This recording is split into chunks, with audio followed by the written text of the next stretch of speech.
Olha, Paulinha. Olá, pessoal. Iniciando os trabalhos aqui de mais uma quarta-feira, 5 de agosto, Sol em Leão. Não que a gente fale sobre astrologia aqui, né? Mas, enfim. Vamos começar aqui, colocar tudo direitinho.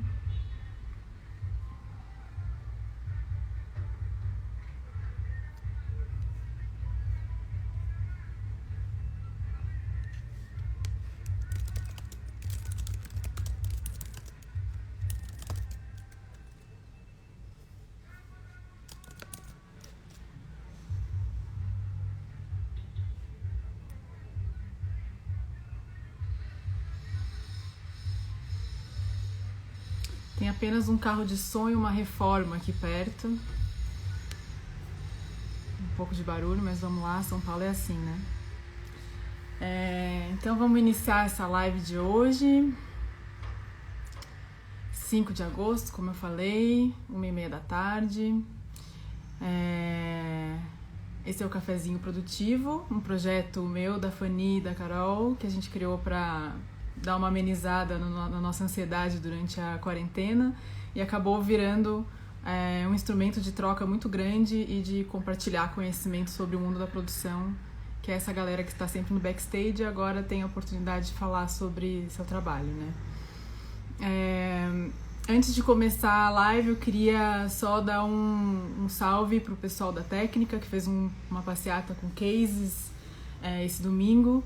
Super importante esse diálogo, abrir esse diálogo com o poder público, porque ainda mais quando é muito bem organizado como foi, né? Então esse pessoal da técnica, que é o pessoal da som, luz, palco, estruturas, pedindo esse suporte, essas leis que beneficiam esses trabalhadores que estão inseridos numa economia que gera muito valor e também mantém muito emprego, né?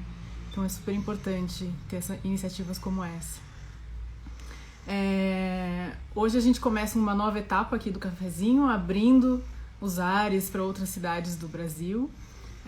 Hoje a gente vai falar sobre cultura, produzir cultura em Florianópolis, do planejamento à realização, com o produtor Heitor Lins, que, como ele mesmo diz, ele é manezinho, pai da Maria Flor e do Joaquim, CEO da Harmônica Arte e Entretenimento, e entrou nesse mercado ainda muito novo e não saiu mais, junto com a sua irmã, Paula Borges, né, minha querida amiga também, ajudando a transformar a cultura na ilha de Florianópolis. Então vou chamar aqui o Heitor.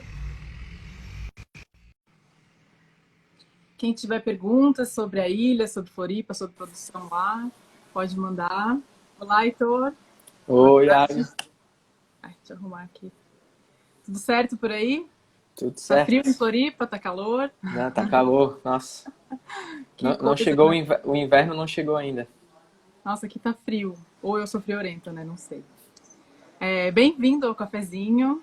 E Nós vamos começar pelo começo, como sempre. Então, vou te pedir para você contar um pouco da sua história, como você começou na produção, você se formou, já saiu trabalhando, como que foi isso? Conta pra gente. então, desde de muito cedo a gente conviveu muito com a questão artística na nossa família, né? Apesar de não termos nem ninguém oficialmente ser artista da família, mas meu pai sempre escutou muita música, minha mãe gostava de pintar, então tinha uma época que ela, né, tava exercendo as artes visuais e tal. Então a gente acabou sempre convivendo muito com esse ambiente, né? A nossa casa tinha muita festa, então a gente sempre foi acostumado a ter festa lá em casa. Tudo que é festa. Então foi uma coisa que foi sendo natural, eu acho, né? Esse gostar de estar envolvido. E a minha irmã mais velha, a Paula Borges, ela fez artes cênicas, né? Então ela foi para as artes cênicas, ela fazia psicologia e artes cênicas e depois seguiu só nas artes cênicas na UDESC. Então a gente ia acompanhando um pouco e eu me lembro que eu acho que foi no segundo ano do ensino médio, ela fez acho que era o trabalho de conclusão de curso dela, Enfim, tinha que fazer um espetáculo que eu e um amigo, a gente saía da escola e ia todo dia assistir esse espetáculo no CEART, na UDESC, né, que chamava o Baile. Então ali a gente, opa, eu acho que é por aqui que eu quero estar trabalhando. E nesse meio tempo ela já produzia algumas coisas, ela já trabalhava com algumas bandas e tal, mas muito ainda de uma forma amadora ainda, né? Ela estava fazendo faculdade, na verdade o TCC dela foi o primeiro que falou sobre produção cultural e tal, mas a gente tinha pouquíssimas referências, até teóricas aqui, né? Uhum. Então ela foi desbravando tudo isso e eu ia atrás. Eu sou mais novo, eu sou 5 anos mais novo que ela, e eu ia um pouquinho atrás, né? E daí fui fazer faculdade de engenharia elétrica em Joinville, na UDESC também, que é a nossa universidade estadual. Isso acho que 17 anos, ali 18, mas não aguentei. Eu acho que eu fiquei um ano morando em Joinville fazendo faculdade. E daí quando voltei já precisava, opa, preciso trabalhar com alguma coisa e tal. E daí a Paula já era diretora de eventos do RIC, que é um clube que tem aqui, né, que é próximo da nossa casa. Então daí já comecei trabalhando com ela, fazendo alguns eventos e tal. Daí já virei hold de algumas bandas. Daí no verão já trabalhei, já montei minha empresa de som com um amigo que a gente tinha aqui, que trabalhava com isso. Então comecei carregando caixa de som, PA nas costas e tal. E eu logo na sequência, em 2007, daí a gente abriu a Harmônica, né? Eu e a Paula a gente abriu a Harmônica. Uhum. Então a empresa hoje, a nossa produtora hoje tem 13 anos. Nossa. Eu tenho 33, né? Então a gente abriu oficialmente a Harmônica quando eu tinha 20. Então, esse é um pouquinho da trajetória, né? É super, super cedo, assim, né? Que tudo bem, teve a influência, assim, de família, de estar sempre nesse meio, assim. Mas hoje em dia, se você for ver, já ter uma empresa aos 20 é uma coisa bem, bem precoce ou prodígia, né? Sei lá, no qual escolher. E aí, como era o cenário de Florianópolis nessa época, assim, 13 anos atrás? Se você puder fazer um paralelo com hoje, mudou muita coisa? Continua a mesma coisa? Assim, na verdade, Santa Catarina como um todo, né, a gente fala que é o zero da 101, né, da BR-101. Então, desde aquela época, ainda muita coisa pula de produção, pula aqui no nosso estado. Então, é Curitiba e Porto Alegre, né, de produção grande. Mas nos últimos tempos teve, né, bastante produções, assim. Tu trabalhou em algumas delas, né? Uhum. Agora a gente tem a Arena Petri, que é um espaço que é muito bom, é muito grande, tem uma estrutura que é comparável aos melhores espaços que a gente tem no país. Então, ajudou a posicionar, agora que virou Hard Rock Café, né? Então, tá ajudando a reposicionar o nosso estado, né? Então, a gente já viu que teve shows até internacionais e tal, algumas produções grandes que, por exemplo, não teve em Porto Alegre e teve aqui na Arena Petri. Então, é um processo que é uma construção, né? Então, não é a curto prazo, não mudou, se falar que não mudou muita coisa desse tempo, de 13 anos atrás, quando a gente abriu a empresa.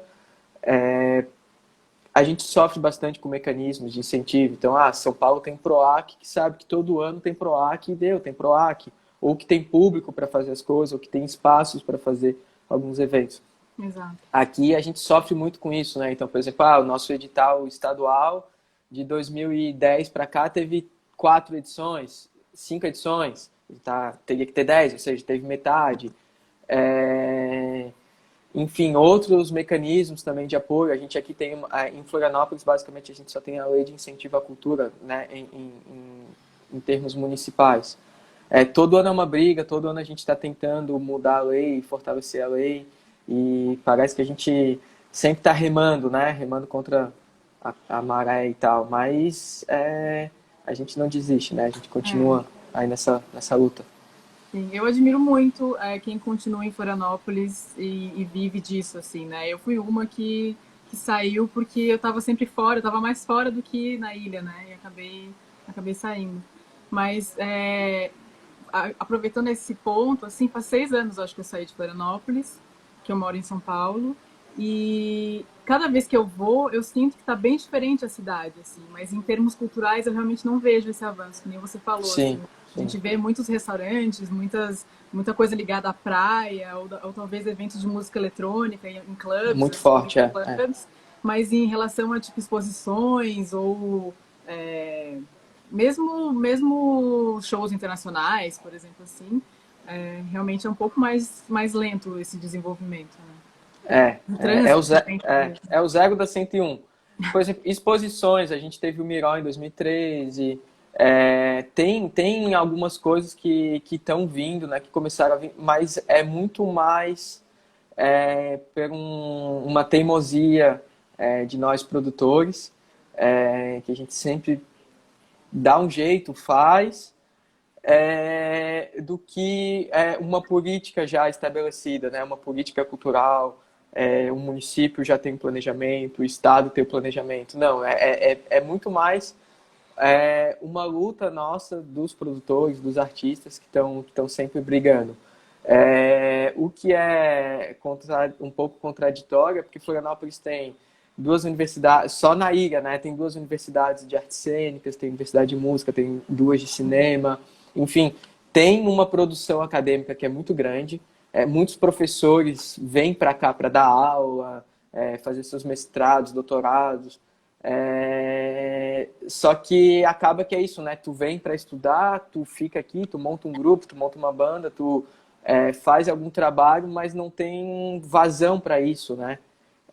Não tem uma difusão que dê conta, pouquíssimos espaços para exposições, pouquíssimo teatro, a gente tem, enfim, teatros pequenos, microteatros, ou Uhum. teatros ali, o SIC, está aqui o Pedro Ivo. O Teatro Pedro Ivo é do Estado, mas é dentro do centro administrativo, então é muito mais para eventos Cerimoniais. políticos e tal, do que para apresentações mesmo, de fato. Só tem palco italiano, então se tem algum outro tipo de espetáculo que tu queira fazer que não seja em palco italiano, não tem, daí vai pro Sesc Prainha, que cabe, sei lá, 80 pessoas. Então a gente meio que fica nesse limbo sempre, né? Shows em espaços fechados, a gente tem o SIC que cabe 912 pessoas, se eu não me engano, mas que não tem pauta o ano todo, que é o único espaço que tem, e tem demanda para isso, tem vários shows que acontecem, mas daí o ingresso tem que ser mais caro, ou tem que fazer 2 sessões para tentar viabilizar. Tem a UFSC, mas o teatro da UFSC é um pouquinho também mais complicado de utilizar, não tem uma certa estrutura, e é da universidade, então a prioridade é para formaturas e eventos acadêmicos e tal. O que sobra, a comunidade externa pode utilizar. Então, realmente ainda falta, né, uma política pública mesmo, né, de incentivo à cultura. Dado esse diagnóstico aí que você fez, bem minucioso, eu trago em pauta, então, a maratona cultural, que, por exemplo, assim, a gente pensa, mas será que tem demanda em Florianópolis? Será que as pessoas vão, se quiserem? E a maratona, que foi em 2011, né, a primeira edição, 2011 foi a primeira edição. e era impressionante, assim, as filas nos teatros, em tudo, bem que os lugares eram pequenos, mas encheu muito, né, tudo que era na rua, tudo que era... Então eu queria que vocês falassem um pouco sobre o que é a Maratona Cultural e sobre esse público que realmente é carente, né, de espetáculos, assim. Sim. A maratona, sem dúvida, foi um desafio muito grande tirar do papel. É um case muito grande de sucesso até hoje. Acho que do tamanho que era no início ali da década, não conheço outro evento que teve as proporções que teve nas primeiras edições, né? A maratona foi um projeto que começou também aqui com a nossa empresa, comigo e com a Paula, querendo fazer justamente isso, essa vazão do que a gente via que era produzido, né? A gente estava muito envolvido ainda na universidade e tal. A Paula tinha saído já fazia um tempo, mas ainda a gente fazia alguns projetos para a UDESC, né? Que principalmente para o Centro de Artes. A minha esposa também ainda, acho que tinha acabado de sair do mestrado, enfim, a gente tinha um contato bem próximo ainda com a universidade, e a gente via muito essa demanda de diversos artistas, não só em Florianópolis, mas no estado todo, que são muito conhecidos fora, até muito mais fora do nosso estado ou da nossa cidade, que fazem turnês internacionais, grupos de teatro que viajam o Brasil todo, fazendo projetos do Sesc, enfim, festivais, grupos de música também, que vão tocar festivais fora e quando tocam aqui, ou não tem espaço para tocar, ou quando tocam aqui na cidade ou no estado, leva meia dúzia de pessoas, né? Então, essa relação do público com o artista, com a iniciativa privada e com a esfera pública, digamos assim, né, com o governo, que a gente sentia que fazia falta essa comunicação entre essas esferas, né? Daí que a gente montou esse projeto. Ele é baseado totalmente na virada cultural de São Paulo, né? A gente ia para lá durante muitos anos, pegava o ônibus aqui, teve um ano que eu acho que foi 2010, 2009, saiu eu e minha mulher de ônibus, assistiu o evento, ficou a noite toda virado, pegou o ônibus e voltou para casa. Oh, meu Deus! E por ir muito para esse evento e achar esse evento sensacional, a gente conseguiu contato com o José Mauro Ganaspini, que na época era o responsável, né, da Secretaria de Cultura de São Paulo, que é quem coordenava o evento. A gente apresentou a ideia e tal, ele nos ajudou, ele fez uma consultoria. Então a gente foi adaptando, ele apresentou a ideia que veio lá desde a Nuit Blanche, que é um evento que acontece, né, em Paris, mas que era muito mais das artes visuais, como que ele adaptou para São Paulo, e a gente foi decupando ele e como que a gente adaptou para Florianópolis. Florianópolis é uma cidade que não tem transporte 24 horas, os pontos da cidade são distantes, né? Apesar de ser uma cidade que tem de ponta a ponta 70 quilômetros, 70 quilômetros mais ou menos de ponta a ponta da ilha, para eu ir do Campeche, que é hoje um dos bairros mais populacionais da cidade, até o centro, que é onde está o teatro, onde acontece a coisa, é longe, não tem um sistema de transporte público eficiente, as ruas, enfim, agora tem uma ali para o sul que é duplicado, mas até então não era. Então tem essa dificuldade de locomoção, né? Então a gente desenhou o evento que iria acontecer durante 2 dias, sem entrar na madrugada, por essas questões de segurança, de tudo mais, de transporte, e espalhado em alguns pontos da cidade para que esses bairros que têm a sua vida própria, que são as mini cidades dentro de Florianópolis, não precisasse ter essa locomoção, né? Então a gente tinha um palco na Lagoa, a gente tinha um palco no norte da ilha, a gente tinha um palco no continente, e assim surgiu a primeira edição, né? Que foi através do Fundo Cultural, que era um fundo que a gente tinha na época do Estado, né? Então a gente apresentava o projeto e captava com o governo do estado.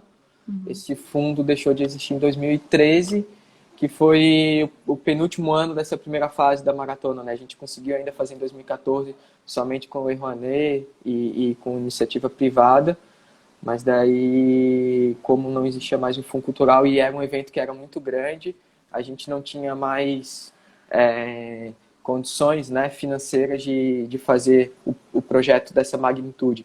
No primeiro ano, tu trabalhou acho que nas 3 primeiras edições, né? Tu estava com a gente.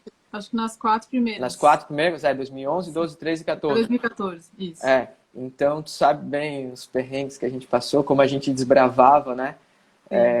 Cada situação. Ah, quero montar palco em tal lugar. Não, não pode. Não, a gente vai montar. A gente quase ensinava, né? Sem querer ser mas como fazer um ofício para liberar um palco. Exatamente. Estava acostumado. Então a gente teve que ir desbravando muita coisa, né? Brigando muito e tal. Eu acho que no primeiro ano foram 700 artistas, né? Em 2 dias. Então era muita coisa, era uma equipe de produção gigante que a gente teve que montar. Tu muito bem coordenava toda a parte de estrutura e tal. Então essa parte eu nem me preocupava. Sabia que tu estava lá para resolver. E daí 2015 e 2016 a gente não fez o evento, né? A gente não fez nesses 2 anos. Daí a gente voltou em 2017, daí em formato menor, mas mais focado na região do centro, não fez tão espalhado, mas reduziu aí, sei lá, 1/4 o orçamento do evento, mais ou menos. Mas a gente vamos fazer, mudou a realidade, mudou a situação. Um momento político que a gente precisava também, tá tomando a rua, tá fazendo os eventos gratuitos e tal. Diversos outros projetos que aconteciam não estavam tendo, então um festival de teatro não estava tendo na cidade, um contexto aqui que não estava muito favorável. a gente não, vamos fazer de qualquer jeito. E daí deu essa guinada, diminuiu, deixou pequenininho, uma equipe menor, uma quantidade menor de artistas e tal. E daí a gente está nesse novo formato, já fez 2017, 2018, 2019, já tinha verba captada para fazer esse ano, ia ser agora dia 14, 15, 16 de agosto, mas daí a gente Aí veio a pandemia e tá adiado por tempo moiou. indeterminado. É. Aproveitando, então, eu te perguntar uma coisa, porque a Harmônica, ela tem projetos como a Maratona, né, que é inspirada na virada cultural, então envolve música, teatro, exposições, intervenções, cinema, então é multicultural, né? Vocês têm também o Viagem Teatral, né, que é mais focado em teatro. Vocês também agenciam grupos de teatro, assim, e grupos de música, como o das Aranha, né? Grupos de música, me senti muito tia agora. Mas, enfim, bandas. Conjunto musical. Conjuntos musicais.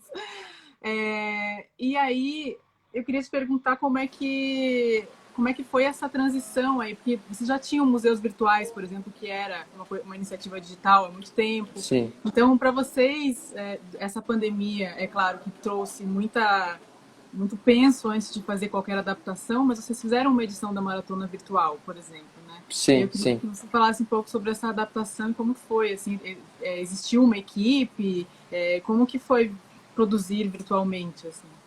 Assim, desde o início, a Harmônica,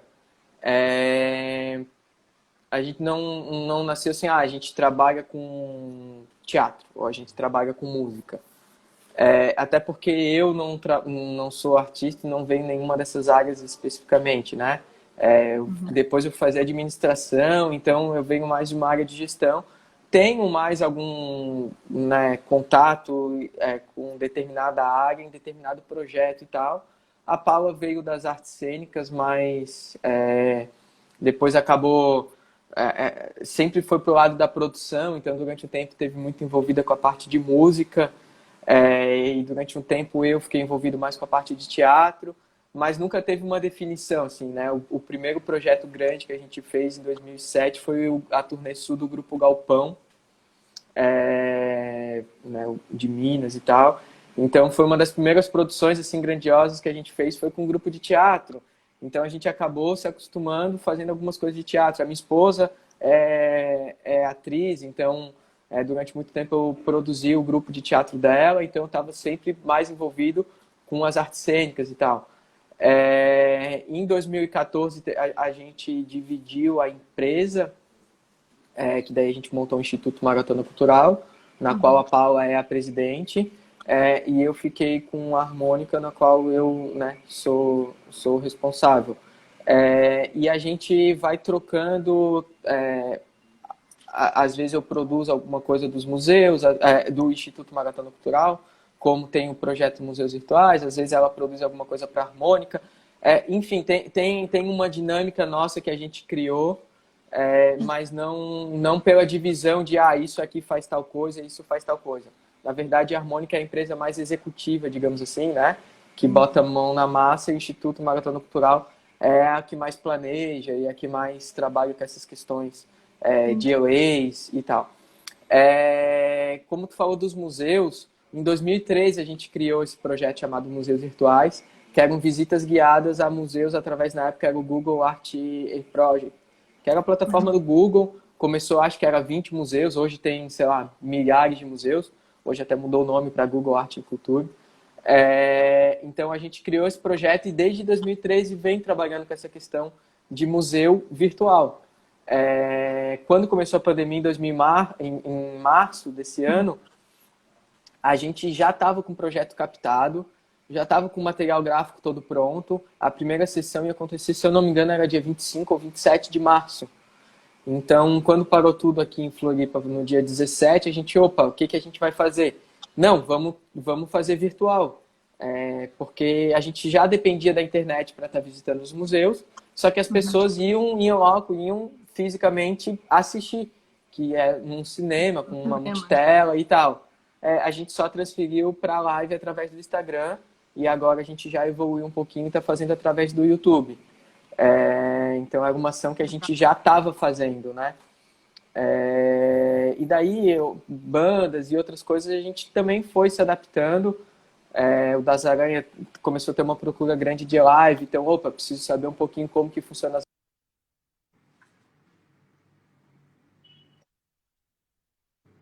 Mas a gente foi se aprimorando ali para poder fazer algumas lives e tal. E, Uhum. e, e é isso, né? É meio que tu vai se adaptando ao mercado. Tá. Ó, chegaram duas perguntas aqui, mas antes de passar elas para a telinha, eu ia te perguntar também, porque tem outro projeto que é a Orquestra de Baterias, né? Isso. E também, então, assim, ó, se por um lado existe um descaso assim, do poder público com Florianópolis, ou a própria geografia da cidade complica um pouco, ou cria oportunidades também, né? Sim. Dependendo do ponto de vista. Também existem eventos que, não só a maratona, mas entre outros, né? Não só os que vocês produzem também, mas a orquestra é um exemplo de evento que tomou uma proporção mundial, assim, né? Então, Sim, você sim. juntar 500 bateristas para tocar um repertório num lugar como a Ponte Hercílio Luz, que é um ícone, né, de Florianópolis, é muito legal, assim, também, né? Colocar no mapa desse jeito. Como eu estava falando, é muito mais por insistência de algumas pessoas, né? Chatice de algumas pessoas de querer fazer, do que por iniciativa mesmo. E a gente sabe que é uma cidade que tem demanda. Então, a Orquestra de Sim. Baterias é uma prova disso, né? Que a cidade abraçou o evento. Começou pequenininho na maratona de 2013. Se eu não No me engano, primeiro tinha. já teve, não foi? Não, não, foi 2013. 2013? Eu fui, se eu não me engano, eu fui em 2012 para a Virada Cultural de São Paulo e vi um evento similar, que eram Uhum, várias bandas, na verdade eram vários músicos, era uma super banda, uma mega banda. Então tinha, sei lá, uhum. 50 guitarristas, 50 bateristas, e eu achei aquilo incrível, foi no Vale do Anhangabaú ali, e eu falei, pô, muito massa, vamos fazer em Floripa. Uhum. Cheguei aqui, encomendei, chamei um parceiro que a gente tinha, que era o Shea, que já era nosso parceiro há muito tempo, proprietário da célula e tal. Falei, Shea, vamos fazer alguma coisa nisso. Ele foi, pensou e tal, e trouxe, tem um evento teve um evento na Holanda em 92 que foi só de bateria. Daí falou, ao invés de ser uma banda com vários músicos, vamos fazer só de bateristas. A gente tá, né? Fizemos, o primeiro teve 35, depois teve 72, eu acho, bateristas tocando. Eu sei que em 2019 a gente mudou de local, né? Foi para um espaço aqui que é Nego Querido, que é onde acontece o carnaval. Uhum. A A gente colocou passarela. a gente colocou 590 bateristas tocando na chuva, tinha 960 bateristas inscritos, né? Teve uma quebra aí de quase metade, Rosa 40%, Chuva. por causa da chuva, que não era uma chuva, era a chuva, vento sul e tal. Florianópolis chove muito, gente. Florianópolis chove muito, venta muito, né? O vento sul aqui é bastante problemático. E daí, agora em janeiro de 2020, a gente foi convidado para fazer a inauguração da ponte Hercílio Luz, né, que é o cartão postal da cidade. O governo nos convidou, né, o governo estadual. A gente relutou um pouquinho, porque tinha uma questão que eles não queriam pagar os artistas e tal. Teve Uhum. também, toda uma polêmica, porque o governo ia fazer a inauguração de uma ponte que gastou milhões de reais e não queria pagar, sei lá, gastar 100 mil, investir 100 mil na parte artística do evento. A gente fez uma contraproposta que seria fazer no meio da ponte, porque a ideia inicial não era fazer no meio da ponte. Foi um Uhum. palco que foi montado na cabeceira. A gente fez uma proposta meio ousada que a gente falou, não, a gente faz, se for no meio da ponte e a gente poder comercializar patrocinadores e tal. Como a gente não tinha nada para perder, né? E o governo também não, eles Sim. toparam, eles foram mais malucos que a gente, eu acho. E a gente fez no meio da ponte, limitamos os 50 bateristas tocando.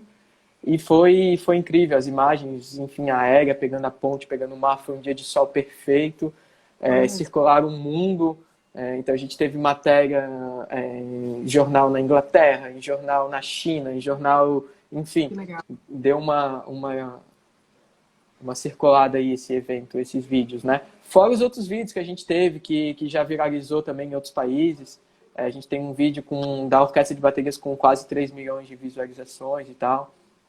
Legal. Então, realmente é um evento que se tornou mundial, né? É o segundo maior encontro de baterias do mundo. Muito bom. Então eu vou fazer as perguntinhas que chegaram aqui. Uma delas, as duas são da Isabela Pacílio. A primeira é: a Uberlândia tem sido incluída cada vez mais em turnês de artistas internacionais. O que vocês acham que é necessário? Aí eu imagino que seja o que é necessário para Florianópolis entrar também, né? É, na Tem um. verdade, é demanda, né? É demanda. Então, a gente tem um espaço aqui que é a Stage Music Park, que cabe, sei lá, 10 mil pessoas. Tem que entender se um show internacional desse vai ter uma demanda para, sei lá, 10 mil pessoas assistirem. Ou o Hard Rock, que se não me engano são 14 mil. Mas ver o custo disso, né? Será que 14 mil pagantes pagam uma turnê internacional? Uhum. A gente vai ter grandes empresas aqui que têm um mercado aqui, que querem investir aqui na sua verba de marketing e tal, seus projetos, para poder financiar ou ajudar a fechar essa conta. Às vezes, como é uma cidade, Florianópolis tem 500 mil habitantes. Às vezes tem grandes empresas que financiam, por exemplo, turnês internacionais que também, na sua maioria das vezes, não só de bilheteria não se paga, mas tem grandes empresas que ajudam a fechar essa conta, né? Mas é um Sim. mercado gigante, é o mercado de São Paulo que é para 18 milhões de pessoas. Tu tem consumidor, ou o público-alvo daquela empresa está lá. Acho que Florianópolis, sem ser o verão, ainda não conseguiu despertar também, não conseguiu ser o público-alvo de grandes marcas, grandes patrocinadores para esses projetos poderem acontecer. Então eu acho que é esse mix, assim, né? Quantidade de público, interesse da iniciativa privada, porque hoje em estrutura a gente consegue ter. A gente citei Uhum. duas casas, a gente tem empresas de som que conseguem atender, mas normalmente esses projetos vêm com empresa, vem com a Gabi, enfim, vem com outras equipes, né, fazendo turnê. Mas a gente tem condições de estar recebendo, sim, grandes eventos. E tem, né? A gente tem grandes eventos. A gente tem o RD Summit, que é um dos maiores eventos de tecnologia do Brasil. Eu vou emendar uma pergunta a outra pergunta da Isabela aqui também, que é como é o mercado de fornecedores em Florianópolis. Você já mencionou que tem, né? Mas se ainda precisa contratar de outras cidades, que É, realmente já foi uma realidade bem mais presente, assim. sim, sim. Assim, falar em uma empresa de sonorização que é a Cotempo, que hoje, enfim, atende, acho que qualquer rider. São meus parceiros, a gente sempre tá trabalhando junto. Tem pessoal da Lugfield, do Zaga, que durante anos a gente trabalhou muito com eles, a gente incomodava eles. Eles fazem a turnê dos shows sertanejos no Brasil todo. Então, Vila Mix, o Zaga que monta toda a estrutura. Então, a parte de som, luz, estrutura, a gente acaba sendo bem servido, né? Então, conseguem atender. Tem situações que artista tal só trabalha aqui no Brasil com tal empresa, ou, sei lá, tal show só trabalha com a Gabi. Então, a Gabi vem, a Gabi está acostumada a descer para cá em vários Uhum. projetos. Tem algumas áreas que a gente não vai ter. Então, o caso, uma vez eu vi o Denis do RD falando que para o RD Summit ele precisava alocar, sei lá, 10 mil cadeiras iguais. Não tem em Florianópolis, na verdade, não tem no sul, eu acho, do Brasil, um fornecedor que vai ter 10 mil cadeiras iguais. Daí sim, é um material muito específico, é uma necessidade muito específica, manda vir de São Paulo. Mas no geral a gente aqui tem ótimos profissionais. Hoje em dia a gente, com essa questão das lives, né, tá vendo muito, então a gente tem excelentes empresas que estão trabalhando com a questão de transmissão, então a gente tá bem servido dessa parte técnica. Porque Florianópolis tem uma questão que é uma cidade bastante turística também, né? Então a questão do turismo e da tecnologia juntou sim com a questão dos eventos. Então a gente tem centenas e milhares de eventos em Florianópolis. Florianópolis acho que é a terceira cidade com mais eventos, né, no Brasil. Uhum. Mas daí foge um pouquinho da área cultural, mas são as empresas que atendem a parte da cultura também conseguem atender outros tipos de eventos, né, eventos de mercado, eventos sociais e tal. Corporativos, Então, tem muito aí também. corporativos tem muitos, tem Constante Santinho, que acontece evento lá todo dia. Hoje em dia tem Uhum. fornecedor que só atende o Constante Santinho. Sim. Então tem técnica para atender, tem. E muito boa. Entendi. E, bom, a gente já está assim, caminhando, assim, mais ou menos para o final. Como passa rápido, né? Passa muito rápido. Mas eu queria te perguntar, assim como você falou de fornecedores, já eu queria te perguntar de equipe. É fácil montar uma equipe assim para um evento grandão em Florianópolis?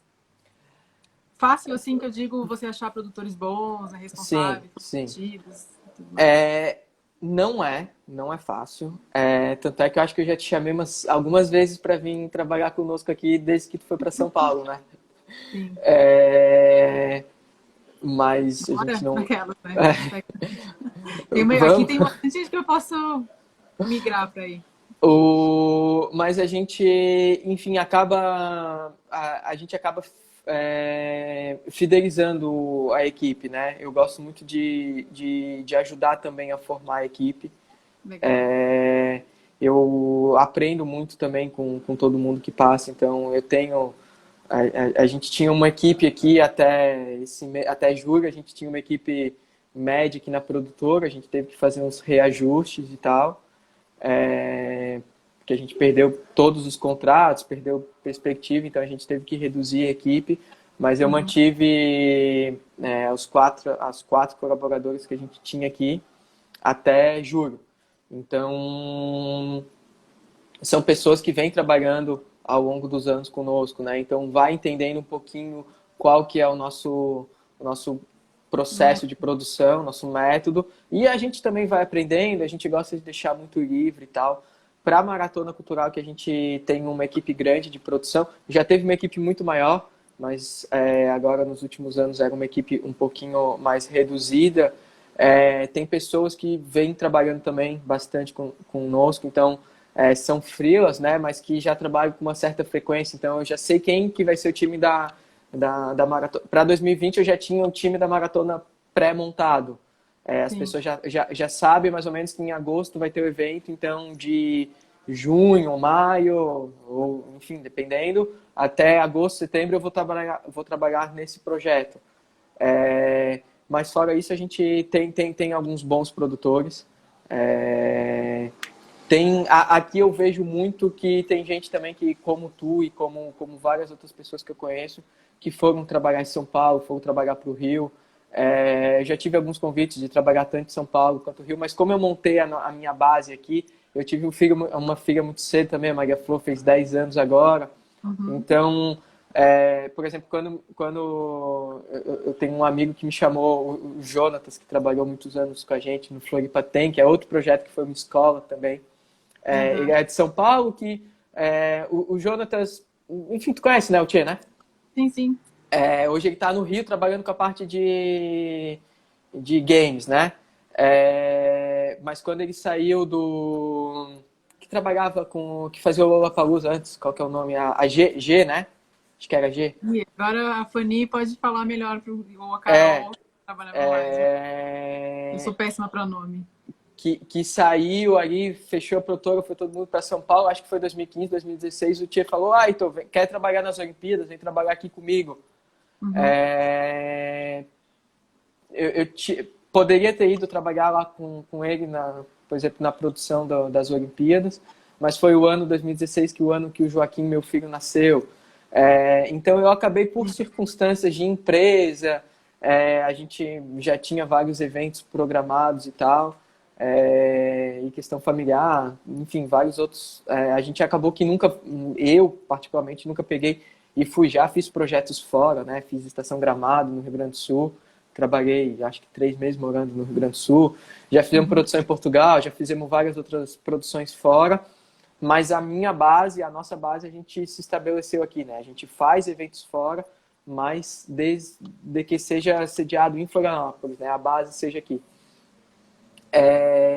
Mas é isso, acaba que tem uma demanda grande de produção. A gente vê, eu tenho amigos que moram hoje em vários lugares do país. Tem gente que sai daqui, que acaba morando aqui em Florianópolis, mas como tu era 6 anos atrás, basicamente fica fora o tempo todo, porque só faz produção, ou com bandas, ou com eventos, somente fora de Florianópolis. Uhum. Então, assim, não, não são um ou dois, né? São Vários. vários produtores que eu conheço que residem em Florianópolis, mas só trabalham fora daqui. Então aqui tem uma qualidade de mão de obra muito boa também. Muito bom, muito obrigada, Heitor, por participar aqui, trazer um pouco dessa perspectiva manezinha aí pro cafezinho.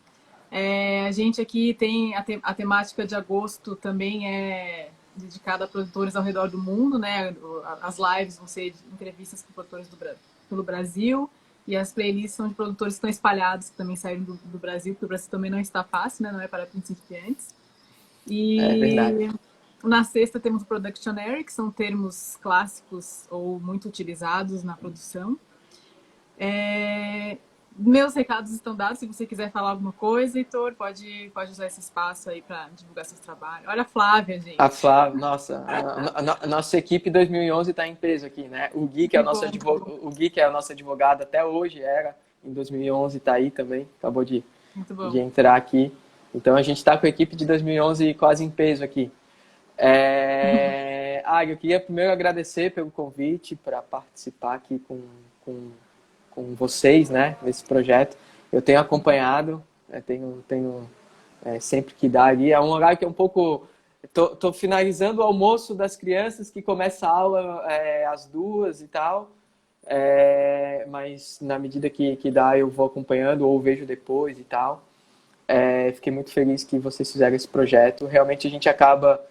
os artistas fazendo a live, né, principalmente ou os vocalistas, né? Eu trabalho com uma banda também. Então, é sempre o vocalista que vai fazer a live, mas tem toda a parte, né, o background, tem toda a equipe, enfim, tem os hosts. É muita gente envolvida e às vezes uma ou duas pessoas que acabam só aparecendo, né? E daí acaba que fica parecendo fácil, né? Não é só aquela pessoa.